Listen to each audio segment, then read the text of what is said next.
क्या बताती है किताबें और खबरें, इस अध्याय का यह दूसरा वीडियो है। इसकी शुरुआत हम कर रहे हैं कि इतिहास का ऋग्वेद का अध्ययन कैसे करते हैं, वो कौन सी चीजें हैं जो उनको ऋग्वेद के बारे में बताती है। तो देखिए बेटा, जो ऋग्वेद की लिखावट है वो सबसे पहले पांडुलिपियों पर पाई गई है। उस समय आज की तरह आपके पास जो नोटबुक है वैसी नोटबुकें नहीं थी, और आपने पहले हिस्ट्री वाले जो चैप्टर में पढ़ा है कि पांडुलिपि बोर्ज नामक पेड़ की छाल से तैयार की जाती थी जो हिमालय में पाया जाता था। उस पांडुलिपि पर ऋग्वेद के मंत्र, श्लोक, सूक्त, जिसको जो भी आप समझ रहे हैं वो लिखे हुए पाए गए हैं। तो लिखित जो है, इतिहासकार ऋग्वेद का अध्ययन लिखित स्रोतों के आधार पर करते हैं, और स्रोत जो है वो पांडुलिपि।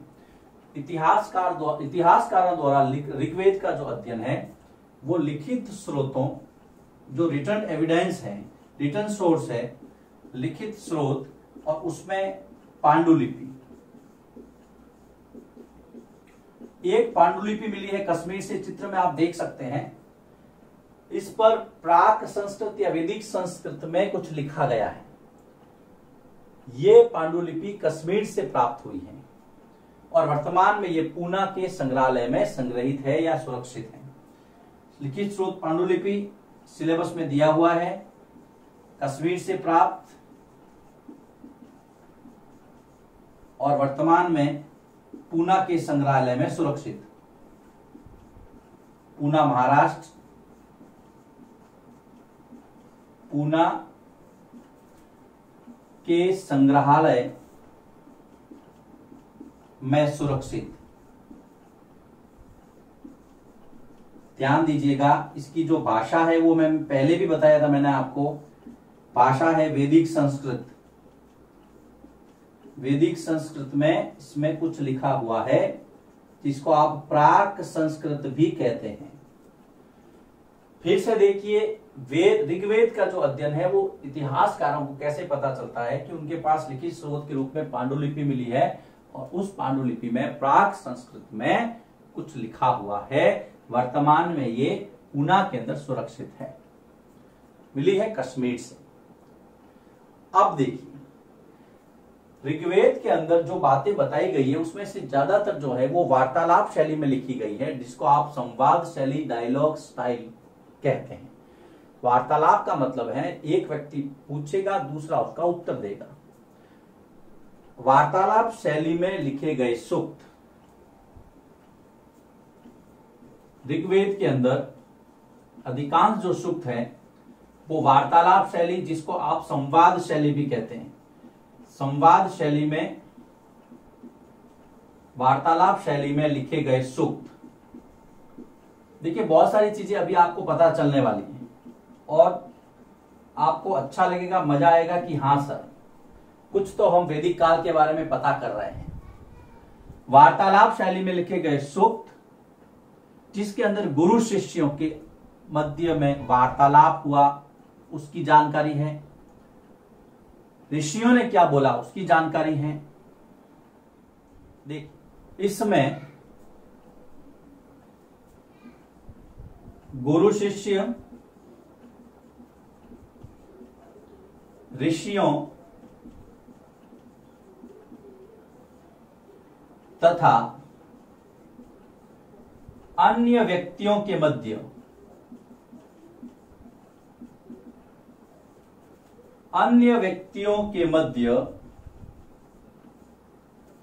हुई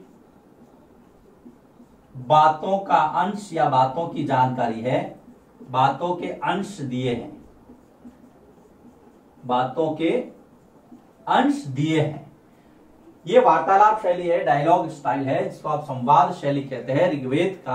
ऋग्वेद के अंदर इस तरह के बहुत सारे सूक्त है जिसके अंदर दो लोग बातें कर रहे हैं, एक प्रश्न पूछ रहा है, दूसरा उसका आंसर दे रहा है। ज्यादातर उसमें गुरु शिष्यों की बातें हैं, लेकिन कुछ ऋषियों की बातें भी हैं, कुछ अन्य व्यक्तियों की बातें भी है।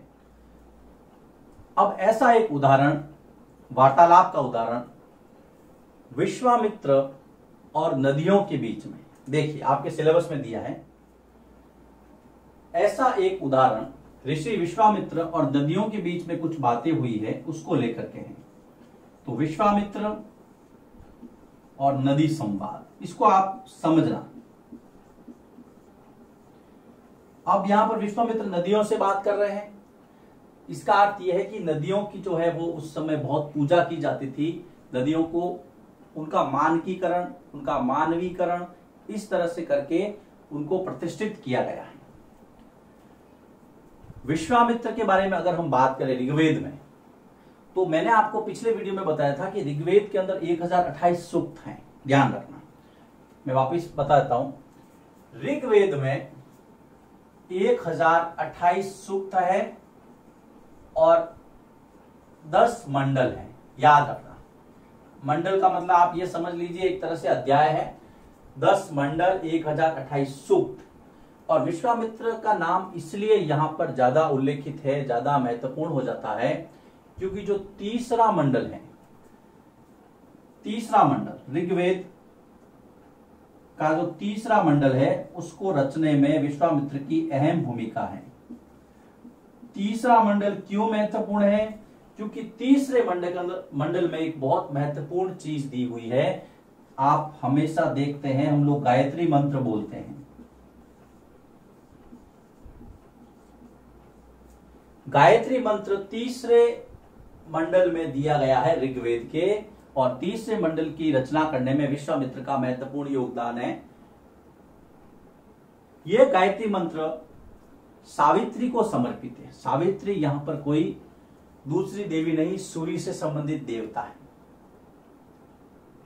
सूर्य देवता सावित्री है ना, सावित्री सूर्य देवता के लिए गाया गया। वास्तव में गायत्री एक छंद है। अगर आप हिंदी में हम देखेंगे तो गायत्री नाम का एक छंद होता है। इस गायत्री छंद में इसको लिखा गया, इस मंत्र को, इस सूक्त को, श्लोक को, इसलिए इसको गायत्री मंत्र कहा गया बाद में। अब आपके दिमाग में आ रहा होगा सर ये पता नहीं क्या चल रहा है। कोई बात नहीं, मैं इसको और क्लियर कर देता हूं। ऋग्वेद के अंदर ज्यादातर जो बातें लिखी गई है वो वार्तालाप शैली में है, और एक वार्तालाप विश्वामित्र और नदियों के बीच में हुआ है, जिसकी चर्चा हम अभी करेंगे। अब विश्वामित्र का जब नाम आता है तो आपको ध्यान रखना है कि ऋग्वेद का जो तीसरा मंडल है उसकी रचना करने में विश्वामित्र का अहम योगदान है। इस तीसरे मंडल के अंदर गायत्री मंत्र दिया गया है जो सूर्य को समर्पित है, जिसको उस समय सावित्री कहा जाता था। ध्यान रखना, ये चीजें आपको पता रखनी है। जब आप इतिहास पढ़ रहे हैं, और वो भी मुझसे पढ़ रहे हैं, प्राचीन इतिहास चल रहा है कक्षा 6 में, आप ये सारी बेसिक चीजें जो आपको पता होनी चाहिए। देखिए, सबसे पहले मैंने बात की थी लिखित स्रोत पांडुलिपि की। ऋग्वेद की एक पांडुलिपि कश्मीर से मिली है, जो वर्तमान में पूना के संग्रहालय में सुरक्षित है, जिसकी भाषा है वैदिक संस्कृत। फिर हमने कहा कि भाई इसके अंदर संवाद शैली में बहुत सारी बातें लिखी है। अब हम एक संवाद विश्वामित्र और नदियों की बात को यहाँ पर आप उस किताब में पढ़ भी सकते हैं। छोटे छोटे कुछ अंश जो है, कुछ महत्वपूर्ण बातें मैं आपको यहाँ पे बताऊंगा, इसको नोट कीजिए, फिर मैं आगे बढ़ता हूँ इस वीडियो।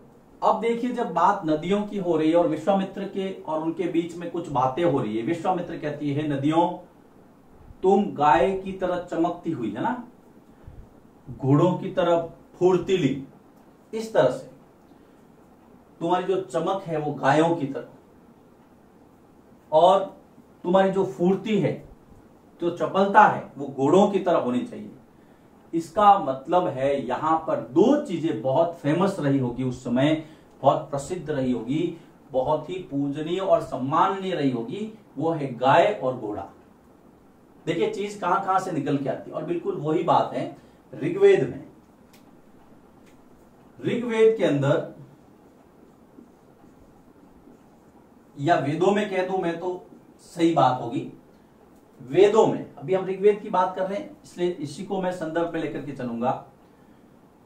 वेदों के अंदर एक जाति थी आर्यों के राजनीतिक जीवन तथा इतिहास का वर्णन है। जब सिंधु सभ्यता का पतन हो गया तो उसके बाद में एक ग्रामीण सभ्यता प्रकाश में आई और उसको कहा गया आर्य सभ्यता। और ऋग्वेद में इसी सभ्यता का वर्णन है। आर्य का अर्थ होता है श्रेष्ठ। आर्य का मतलब होता है श्रेष्ठ। एक ऐसी प्रजाति भारत में आई उस समय जो अपने आप को श्रेष्ठ मानती थी और उसने यहां पर अपना जो है वर्चस्व धीरे धीरे धीरे कायम किया। और उसने अपनी सारी बातें, उस जमाने की जो सारी बातें, उनका जो राजनीतिक जीवन कैसा था, उसकी सारी बातें ऋग्वेद में लिखी गई है। अब ऋग्वेद में आर्यों के जीवन से संबंधित बातें हैं और आर्यों के जीवन का जो पूज्य पशु था, जिसको आप पवित्र भी कह सकते हैं, आर्यों का जो पवित्र पशु था वो था गाय, और इनका जो प्रिय पशु था वो था घोड़ा। और विश्वामित्र ने दोनों की बात की, इसका मतलब कहीं ना कहीं वो भी इससे संबंधित थे। ध्यान देना इस चीज को। जब नदियों की बात आती है तो ऋग्वेद के अंदर सबसे पवित्र नदी सरस्वती का जिक्र आता है। ऋग्वेद में सबसे पवित्र नदी सरस्वती, याद रखना। एक और नदी का नाम आता है सिंधु नदी, जिसका सर्वाधिक बार जिक्र हुआ है। सर्वाधिक वर्णन ऋग्वेद में किस नदी का सबसे ज्यादा वर्णन किया गया है, वो है सिंधु नदी। लेकिन सबसे पवित्र नदी किसको माना गया है? सरस्वती नदी। और इस सभ्यता थी सिंधु सरस्वती सभ्यता। हमने देखा था ना हड़प्पा काल में, इन नदियों के किनारे थी, बस यहीं पे आर्य बसे थे वापिस, है ना। गंगा, गंगा नदी एक बार वर्णन है ऋग्वेद में। यमुना का 3 बार वर्णन है ऋग्वेद में। ये कुछ बातें जो आपको पता रखनी है। हम नदियों की बात करते हैं। विश्वामित्र ने कहा, हे नदियों, तुम गायों की तरह पवित्र हो, गायों की तरह लग रही हो, तुम नीचे आओ। और ये जो घोड़े हैं, घोड़ों की तरह तुम फुर्तीली हो, लेकिन अपना जल है वो मेरे जो रथ के पहिए हैं उनसे ऊपर मत आने देना, जिससे कि मैं धीरे धीरे धीरे धीरे तुम में से पार हो जाऊं। प्रिय पशु गाय, गाय को उस समय ऋग्वेद में कहा गया अगन्या। मैं यहां लिख देता हूं, गाय को अगन्या कहा गया। अगन्या मतलब न मारे जाने योग्य। गाय को मारना वर्जित था। अगर गाय को मारा गया तो उस समय मृत्यु दंड भी दिया जा सकता था। गाय को उस समय अगन्य कहा गया। एक और चीज है, इस समय जब हम युद्ध पढ़ेंगे तो मैं बताऊंगा गाय का क्या महत्व था। अब हम अगला टॉपिक युद्ध ही ले रहे हैं ना। तो देखिए बेटा, यहां तक आपको मैंने क्या क्या बताया। ऋग्वेद से हमें क्या पता चलता है, ध्यान से समझना है इसको। ऋग्वेद से हमें पता चलता है आर्यों के राजनीतिक जीवन और उसका इतिहास। ठीक है, आर्य का मतलब होता है श्रेष्ठ। ऋग्वेद की जो सभ्यता थी वो आर्य सभ्यता थी, और ये एक ऐसी सभ्यता थी, ग्रामीण सभ्यता थी। सिंधु घाटी सभ्यता जो है वो नगरीय सभ्यता थी, लेकिन आर्य सभ्यता ग्रामीण सभ्यता थी। आर्यों के जीवन में 2 पशु बहुत महत्वपूर्ण थे। एक तो पवित्र था गाय, दूसरा उनका प्रिय था घोड़ा, क्योंकि युद्ध में काम आता था। अभी मैं आगे वर्णन करूंगा इसका। मवेशी, घोड़े और रथ वाला जो टॉपिक लेंगे हम। गाय को यहां पर अगन्य कहा गया, न मारे जाने योग्य। आप इसको मार नहीं सकते हो, इसको मारोगे तो आपको मृत्यु दंड भी मिल सकता है। नदियों का अगर हम जिक्र करें तो ऋग्वेद में सबसे पवित्र नदी सरस्वती मानी गई। सबसे ज्यादा बार अगर किसी का वर्णन है तो सिंधु नदी का है। गंगा का 1 बार वर्णन है और यमुना का 3 बार। मैं सिलेबस के अकॉर्डिंग ही चल रहा हूं, उससे आगे नहीं गया हूं। कुछ चीजें जो मुझे लगा मैं आपको साथ साथ बताते हुए चल रहा। मजा आ रहा है? लिखिए इसको, फिर आगे चलते। अब हम बात करते हैं ऋग्वेद में मवेशियों के लिए अर्थात पशुओं के लिए, घोड़ों के लिए, रथ के लिए क्या क्या कहा गया है। देखिए तीनों ही तीनों चीजें युद्ध से संबंधित हैं। युद्ध ऋग्वेद या वैदिक काल का जो युद्ध है वो ज्यादातर मवेशियों के लिए होता था। युद्ध मवेशियों के लिए होता था और विशेषतः गाय के लिए, विशेषतः गाय के लिए, गाय के लिए, गायों के लिए। युद्ध के लिए एक शब्द आता है गविष्ठी, जिसका मतलब होता है गायों की खोज में। गाय इतनी महत्वपूर्ण थी, देख लीजिए। युद्ध के लिए गविष्ठ शब्द का इस्तेमाल किया गया है वैदिक काल में, और उसका मतलब होता है गायों की खोज में। इसलिए कहा कि युद्ध ज्यादातर होता था मवेशियों के लिए, और मवेशी में भी कौन सा पशु? गाय सबसे इंपॉर्टेंट। अब युद्ध के और भी कारण होते थे। युद्ध घोड़ों के लिए होता था, मवेशियों के लिए होता था, चरागाह की भूमि के लिए होता था। आइए इसको सूचीबद्ध करते हैं। उस समय युद्ध के कारण क्या क्या थे? युद्ध के कारण, वैदिक काल में युद्ध के क्या क्या कारण थे? सबसे पहली बात चरागाह भूमि, क्योंकि पशु थे, मवेशी थे, गायें थी। युद्ध के कारण एक तो चरागाह भूमि के लिए युद्ध होता था ताकि पशुओं की संख्या बढ़ती रहे। कृषि योग्य भूमि के लिए, ग्रामीण प्रधान सभ्यता थी, खेती करते थे लोग, खेती पे ज्यादा ध्यान देते थे, तो खेती योग्य भूमि थी, उसको छीनने के लिए युद्ध होते थे। पानी के स्रोतों पर अधिकार के लिए, कभी नदियों का पानी रोक देते थे, सरोवरों को बांध देते थे, पानी के स्रोतों पर अधिकार हेतु। हम पढ़ रहे हैं युद्ध के कारण कि ऋग्वेदिक काल में युद्ध किस किस वजह से होते थे। लोगों को बंदी बनाने हेतु, व्यक्ति विशेष को, लोगों को बंदी बनाने हेतु, और सबसे महत्वपूर्ण जो मैंने आपको पहले बताया, गायों के लिए। गाय पवित्र पशु,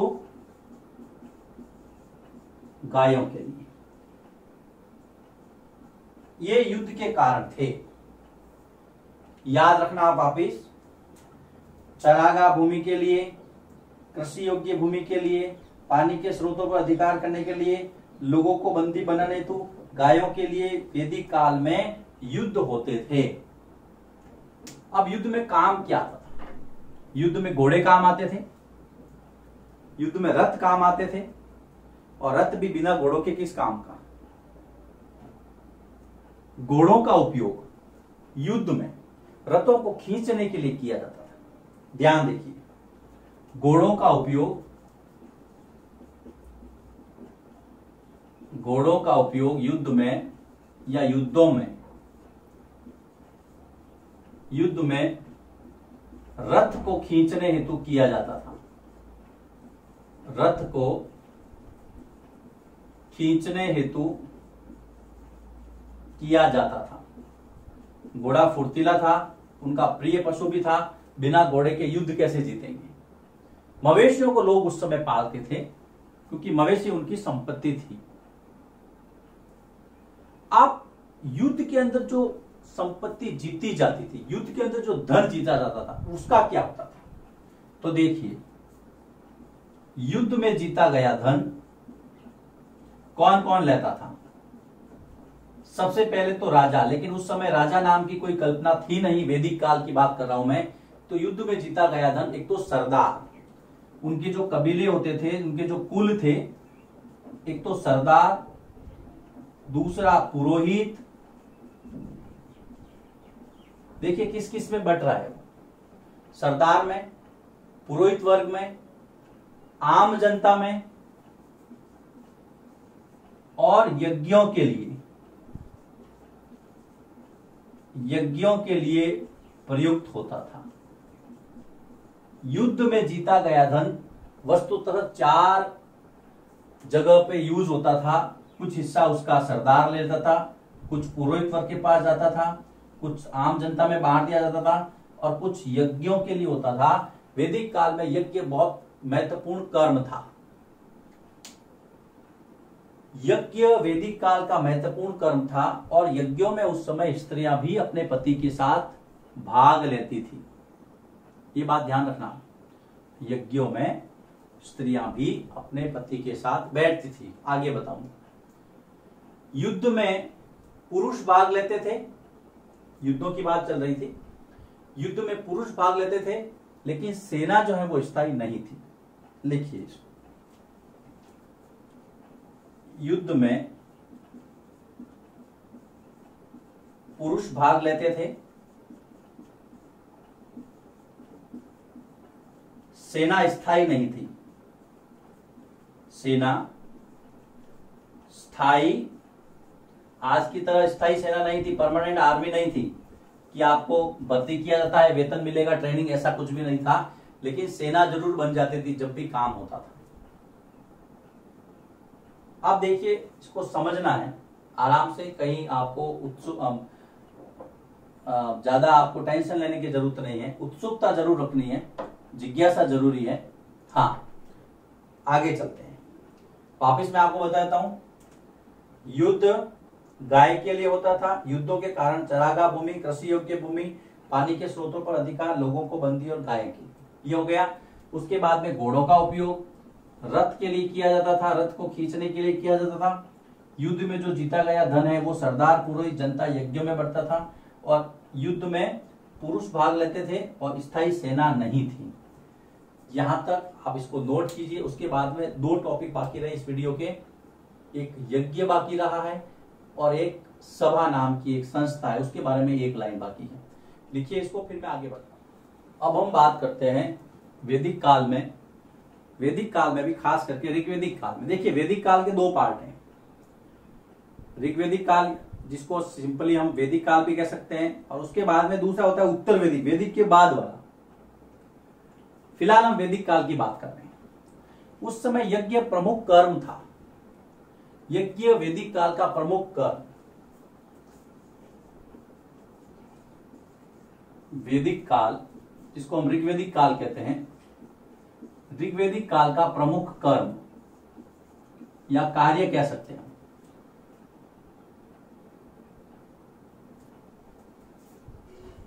यह देवी देवताओं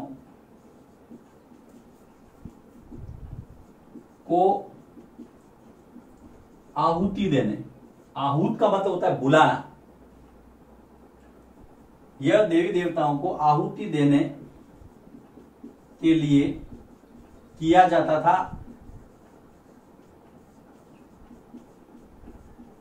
इसको करने वाला पुरोहित वर्ग था। पुरोहित वर्ग द्वारा संपन्न यज्ञ ना। अब इसमें किस किस की आहुति, किन किन चीजों को हम इसके अंदर आहुति, आज भी हम यज्ञ होम वगैरह करते हैं तो उसमें गेहूं है, जौ है, तिल है, इनकी आहुति देते हैं, अनाजों की देते हैं ना। घी है, घी, जौ, अनाज और जानवरों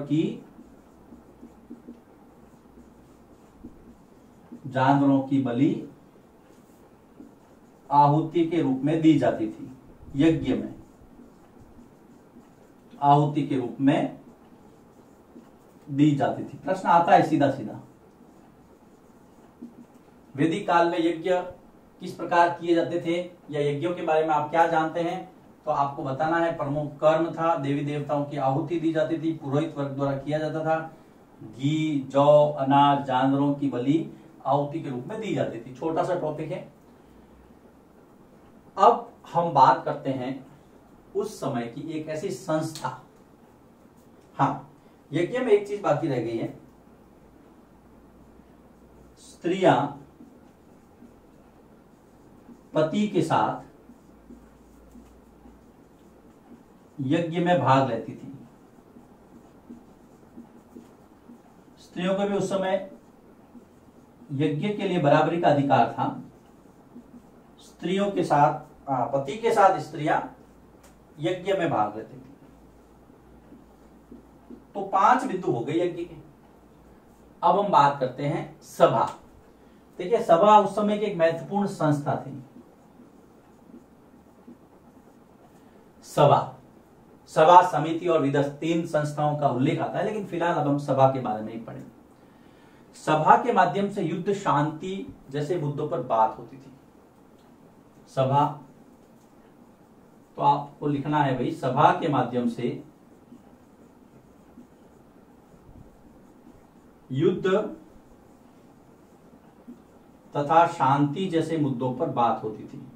किसके साथ आपको युद्ध करना है, कहां शांति संधि करनी है, ये सब किसमें तय होता था? एक व्यक्ति नहीं करता होता। सभा के अंदर जो लोग शामिल होते थे, जिसका अध्यक्ष ईशान होता था, ये लोग तय करते थे। सभा के माध्यम से युद्ध तथा शांति जैसे मुद्दों पर बातचीत होती थी, सलाह मशवरा होता था। कुल मिलाकर के यहां पर भी लोगों की सलाह ली जाती थी।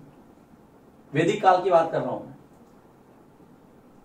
इनके जो कुल होते थे, हम आगे पढ़ेंगे कुल क्या थे, उनका एक सरदार होता था। तो ये भी सभा द्वारा चुना जाता था। जो योद्धा होता था, बहादुर होता था, है ना, कुशल योद्धा,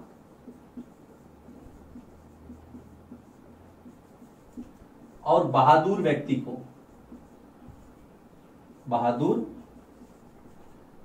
को सभा के माध्यम से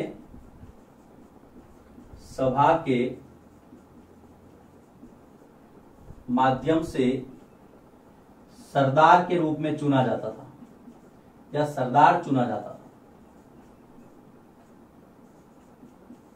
तो ये थोड़ा सभा के बारे में दिया हुआ है और थोड़ा यज्ञ के बारे में दिया हुआ है। इतना दिया हुआ है, इतना तो याद ही रखना है, क्योंकि पूछ सकते हैं सिलेबस में दिया है तो, कि सभा में क्या क्या काम होता था। तो आपको ये पहला और ये दूसरा बिंदु, 2 बिंदु के रूप में इसको कंप्लीट करना है। यज्ञ और सभा, 2 टॉपिक हमने अभी यहां पे पढ़े हैं। तो यहां पर ये जो दूसरा वीडियो है वो समाप्त होता है। अब हम तीसरे वीडियो की ओर बढ़ेंगे, लेकिन उसके पहले आपको पहले दोनों वीडियो देखने हैं, उसको नोट करना है। इसके साथ जो वर्कशीट वगैरह देता हूं उसको सॉल्व करके फिर तीसरे की तरफ पढ़ना है, तब आपको ये चैप्टर समझ में आएगा। बहुत अच्छा चैप्टर है, हम वैदिक काल के बारे में पढ़ रहे हैं। नोट कीजिए इसको, फिर हम आगे बढ़ते हैं तीसरे वीडियो में।